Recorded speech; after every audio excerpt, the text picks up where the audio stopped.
शिव के विवाह का उपसंहार, उनके द्वारा दक्षिणा वितरण, वर वधू का कोहबर और वास भवन में जाना, वहाँ स्त्रियों का उनसे लोकाचार का पालन कराना, रति की प्रार्थना से शिव द्वारा काम को जीवन दान एवं वर प्रदान, वर वधू का एक दूसरे को मिष्टान्न भोजन कराना और शिव का जनवासे में लौटना।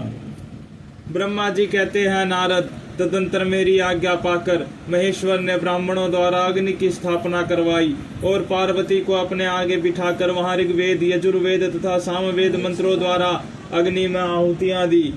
तात उस समय काली के भाई मैनाक ने लावा की अंजलि दी और काली तथा शिव दोनों ने आहुति देकर लोकाचार का आश्रय ले प्रसन्नता पूर्वक अग्निदेव की परिक्रमा की। नारद, तदंतर शिव की आज्ञा से मुनियों सहित मैंने शिव विवाह का शेष कार्य प्रसन्नता पूर्वक पूरा किया। फिर उन दोनों दंपत्ति के मस्तक का अभिषेक हुआ।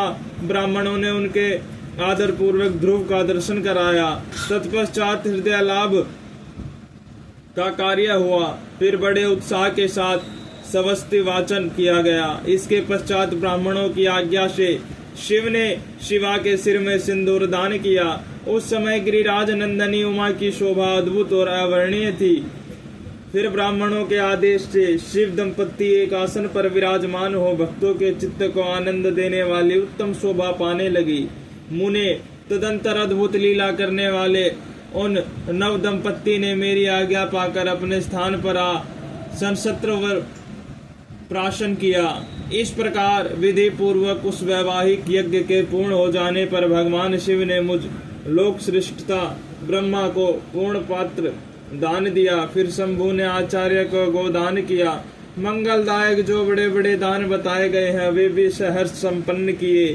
तत्पश्चात उन्होंने बहुत से ब्राह्मणों को पृथक पृथक 100 स्वर्ण मुद्राएं दी, करोड़ों रत्न दान किए और अनेक प्रकार के द्रव्य बांटे। उस समय सब देवता तथा दूसरे दूसरे चराचर जीव मन में बड़े प्रसन्नता के साथ जोर जोर से जय जयकार की ध्वनि होने लगी।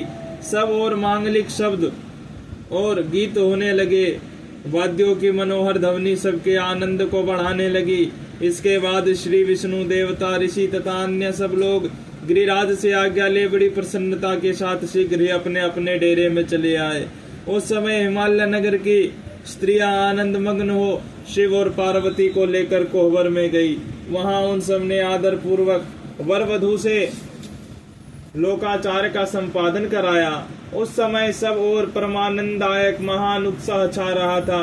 तदंतर वे स्त्रियां उन लोक कल्याणकारी दंपत्ति को साथ ले परम दिव्य वास भवन कौतुकागार में गई और वहां भी प्रसन्नता पूर्वक लोकाचार का संपादन किया।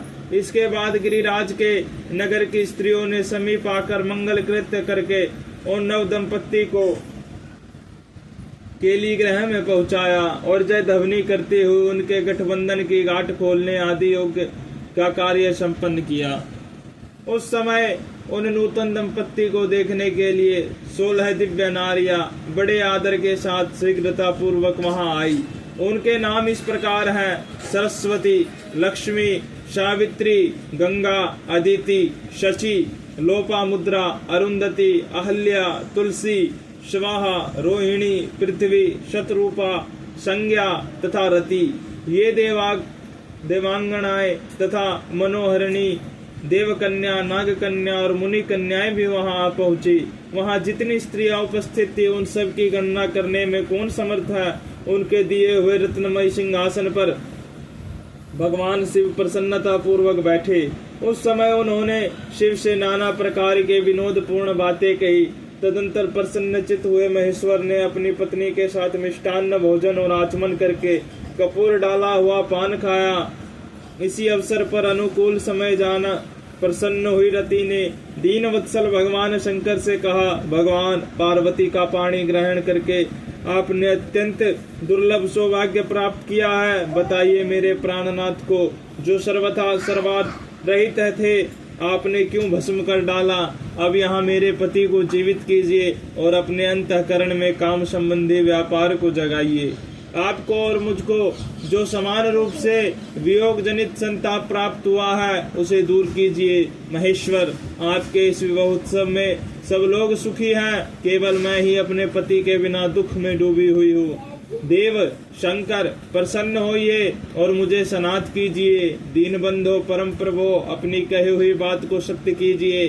चराचर प्राणियों सहित तीनों लोकों में आपके सिवा दूसरा कौन है जो मेरे दुख का नाश करने में समर्थ हो। ऐसा जानकर आप मुझ पर दया कीजिए। दीनों पर दया करने वाले नाथ, सबको आनंद प्रदान करने वाले, अपने इस विवाहोत्सव में मुझे भी उत्सव संपन्न बनाइए। मेरे प्राणनाथ को जीवित होने पर ही अपनी प्रिया पार्वती के साथ आपका सुंदर विहार परिपूर्ण होगा, इसमें संशय नहीं है। सर्वेश्वर, आप सब कुछ करने में सामर्थ्य हैं, क्योंकि आप ही परमेश्वर हैं। यहाँ अधिक कहने से क्या लाभ। सर्वेश्वर, आप शीघ्र मेरे पति को जीवित कीजिए। ऐसा कहकर रति ने गांठ में बंधा हुआ कामदेव के शरीर का भस्म शंभू को दे दिया और उनके सामने हा नाथ कहकर रोने लगी।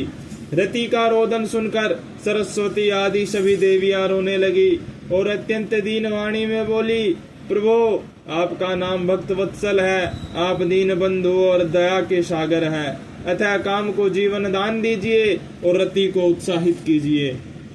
आपको नमस्कार है। ब्रह्मा जी कहते हैं, नारद, उन सब की यह बात सुनकर महेश्वर प्रसन्न हो गए। उन करुणा सागर प्रभु ने तत्काल ही रति पर कृपा की। भगवान शूलपाणी की अमृतमय दृष्टि पड़ते ही पहले जैसे रूप वेश और चिन्ह से युक्त अद्भुत मूर्तिधारी सुंदर कामदेव उस भस्म से प्रकट हो गया। अपने पति को वैसे ही रूप, आकृति, मंद मुस्कान और धनुष बाण से युक्त देख रति ने महेश्वर को प्रणाम किया। वह कृतार्थ हो गई। उसने प्राणनाथ की प्राप्ति कराने वाले भगवान शिव का अपने जीवित पति के साथ हाथ जोड़कर बारंबार स्तवन किया। पत्नी सहित काम की हो स्तुति को सुनकर दयाद्र हृदय भगवान शंकर अत्यंत प्रसन्न हुए और इस प्रकार बोले। शंकर ने कहा, मनोभाव, पत्नी सहित तुमने जो स्तुति की है उससे मैं बहुत प्रसन्न हूँ। स्वयं प्रकट होने वाले काम, तुम वर मांगो, मैं तुम्हें मनोवांछित वस्तु दूंगा। शंभु का यह वचन सुनकर कामदेव महान आनंद में निमग्न हो गया और हाथ जोड़ मस्तक झुकाकर गदगद वाणी में बोला। कामदेव ने कहा, देव देव महादेव, करुणा सागर प्रभु, यदि आप मुझ पर प्रसन्न हैं तो मेरे लिए आनंददायक होइए। प्रभु, पूर्व काल में मैंने जो अपराध किया था उसे क्षमा कीजिए। सब जनों के प्रति प्रेम और अपने चरणों को भक्ति दीजिए। कामदेव का यह कथन सुनकर परमेश्वर शिव प्रसन्न हो बोले, बहुत अच्छा। इसके बाद उन करुणानिधि ने हंसकर कहा, महामते कामदेव, मैं तुम पर प्रसन्न हो, तुम अपने मन से भय को निकाल दो, भगवान विष्णु के पास जाओ और इस घर से बाहर ही रहो। तदंतर काम शिव जी को प्रणाम करके बाहर आ गया। विष्णु आदि देवताओं ने उसे आशीर्वाद दिया। इसके बाद भगवान शंकर ने उस वास भवन में पार्वती को बाएं बिठाकर मिष्टान्न भोजन कराया और पार्वती ने भी प्रसन्नता पूर्वक उनका मुंह मीठा किया।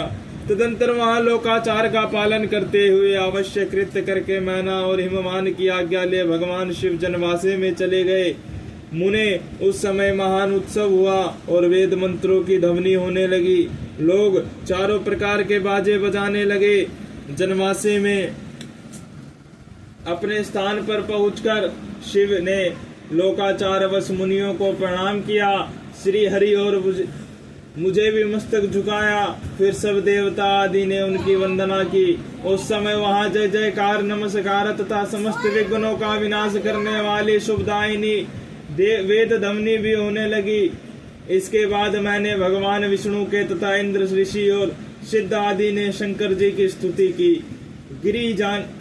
गिरिजानायक महेश्वर की स्तुति करके वे विष्णु आदि देवता प्रसन्नता पूर्वक उनकी यथोचित सेवा में लग गए। तत्पश्चात लीला पूर्वक शरीर धारण करने वाले महेश्वर शंभु ने उन सबको सम्मान दिया। फिर उन परमेश्वर की आज्ञा पाकर वे विष्णु आदि देवता अत्यंत प्रसन्न हो अपने अपने विश्राम स्थान को गए।